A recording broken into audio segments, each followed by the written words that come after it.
The second week of training camp concludes for your New Orleans Saints. Hi, everybody. Welcome into the afternoon wrap for Monday, August 31st. I'm Caroline Gonzalez alongside our senior reporter for NewOrleansSaints.com, John DeShazier. JD, we are 13 days away from the Saints season opener inside the Mercedes-Benz Superdome. I can barely contain my excitement, but how are things looking out there at the Ochsner Sports Performance Center? Well, actually, outside right now, it's looking pretty terrible. It's raining. Inside, in my inside, I'm feeling great because tomorrow's an off day, and it's an off day for the players. So I'm really, really excited about Tuesday. But the Saints were back at it at the Ochsner Sports Performance Center at the indoor facility, full pads in this practice. And so they were ready to kind of get after it. I'm sure these guys are sick of seeing one another. I'm sure they are emotionally getting prepared for the season opener because, look, when you've been blocking the same guy every day and you've been defending against the same guy on the pass every day, when you've been rushing the quarterback every day and you're not allowed to hit him, those kinds of things after a certain point in time begin to get monotonous and begin to really get on players' nerves. So I'm sure they're really looking forward to September 13th.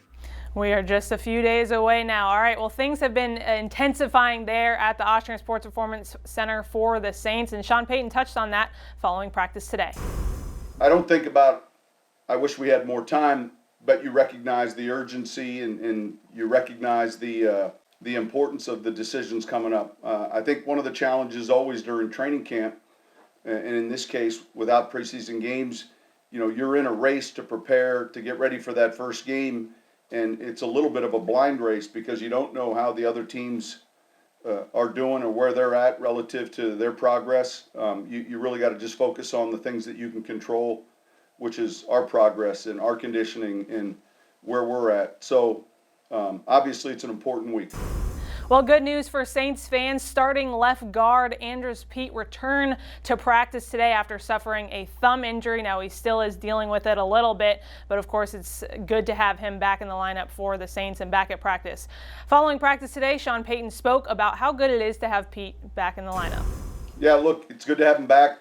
He had a thumb that he was dealing with, and like anything, when a player comes back, we'll be mindful of the reps they're getting those first few days. But he obviously is an important part of what we want to do with our offensive line, and it's good to have him back out on the field. JD, on yesterday's show, we talked about special teams and obviously how important special teams are to any football team, but particularly for the New Orleans Saints, and they haven't shied away from making an impact on special teams. What are you seeing out there on the practice field out of the special teams unit? Well, I mean, as we mentioned yesterday, it's a cohesive unit and it's full of really good players. Now, we've been around this team in previous years where special teams literally cost the Saints games, whether it be a blocked field goal or a blocked punt or a return for a touchdown. So they've been able to clean up those areas, and you can't give enough credit to special teams coordinator Darren Rizzi, who came in last year and in his first year had a couple of All-Pros, JT Gray, as well as Deontay Harris, and a Pro Bowler and kicker Will Lutz in his first season. The special teams had improved leading up to Rizzi getting here, but once the Saints hired him away from Miami, he came in with a reputation as being the best in the business, and the special team certainly has looked that way since he joined the team. Yeah, no shortage of special teams talent there in the Sean Payton era, that is for sure. Sean Payton spoke following practice today on the importance and the emphasis that he puts on special teams. I think over the years, if you went back, we've had guys, Ramon Humber, Courtney Roby. We've had guys specifically that obviously played a position, but we're going to be four core teams players.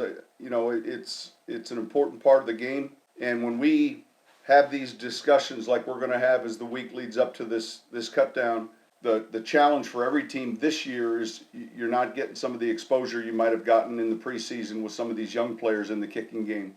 So we have to do a good job of creating that in our practices. But I do think that's kind of been a point of emphasis for us all along. I think it's important, and I think these guys understand they can make the roster. It's the quickest way to get onto the roster.